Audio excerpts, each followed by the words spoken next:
گناہوں کی عادت چھڑا میرے مولا۔ انس بن مالک رضی اللہ تعالی عنہ سے روایت ہے کہ نبی کریم صلی اللہ علیہ وسلم دیہات کے رہنے والے ایک شخص کے پاس سے گزر رہے تھے۔ وہ شخص نماز میں یوں دعا مانگ رہا تھا: یا من لا تراہ العیون ولا تخالطہ الظنون ولا یصفہ الواصلون ولا تغیرہ الحوادث ولا یخشى الدوائر، يعلم مثاقيل الجبال ومكائل البحار وعدد قطر الأمطار وعدد ورق الأشجار وعدد ما أظلم عليه الليل وأشرق عليه النهار، ولا تواري منه سماء سماء ولا أرض أرضا ولا بحر ما في قعره ولا جبل ما في وعره، اجعل خير عمري آخره وخير عملي خواتمه وخير أيامي يوم ألقاك فيه آمين۔ یہ وہ ذات جس کو آنکھیں دیکھ نہیں سکتی اور نہ کسی کا خیال و گمان اس تک پہنچ سکتا ہے، اور نہ کوئی تعریف بیان کرنے والا اس کی تعریف بیان کر سکتا ہے، اور نہ زمانے کی مصیبتیں اس پر اثر انداز ہو سکتی ہے، اور نہ زمانے کی آفتیں اس زمانے کی آفتوں کا کوئی خوف اور ڈر ہے۔ اور یہ وہ ذات جو پہاڑوں کے وزن، دریاؤں کے پیمانے، بارش کے قطروں کی تعداد اور درختوں کے پتوں کی تعداد کو جانتی ہے، اور یہ وہ ذات جو ان تمام چیزوں کو جانتی ہے جن پر رات کا اندھیرا چھا جاتا ہے، جن پر دن روشنی ڈالتا ہے۔ یہ وہ ذات نہ اس سے ایک آسمان دوسرے آسمان کو چھپا سکتے ہیں، نہ زمین دوسری زمین کو چھپا سکتی ہے، اور نہ پہاڑ جو ان کی سخت چٹانوں میں ہے اس کو چھپا سکتا ہے، اور نہ سمندر جو اس کی تہ میں ہے اس کو چھپا سکتے ہیں۔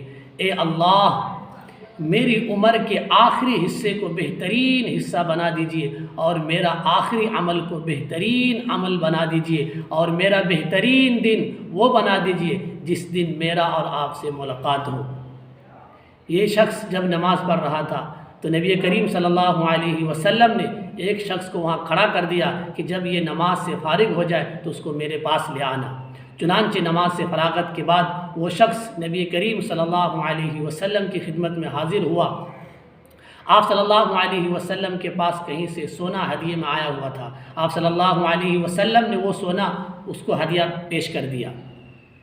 آپ نے فرمایا: تم کس قبیلے سے تعلق رکھتے ہو؟ انہوں نے فرمایا: میں قبیلے بنو عامر سے ہوں۔ آپ صلی اللہ علیہ وسلم نے پوچھا: کیا تم جانتے ہو یہ ہدیہ میں نے تمہیں کیوں دیا؟ اس شخص نے کہا: یا رسول اللہ، اس لیے کہ آپ کی اور میری رشتہ داری ہے۔ آپ صلی اللہ علیہ وسلم نے ارشاد فرمایا کہ رشتہ داری کا بھی حق ہوتا ہے، لیکن یہ ہدیہ میں نے تمہیں اس وجہ سے دیا کہ تم نے اللہ تعالیٰ کی تعریف بہترین انداز میں پیش کی۔ دوستو، اس حدیث سے دو باتیں ہمیں معلوم ہوئی۔ ایک یہ کہ نماز کے اندر، نماز کی حالت میں، رکوع میں، سجدے میں، جلسے میں یا اتحیات کے بعد عربی دعائیں مانگ سکتے ہیں۔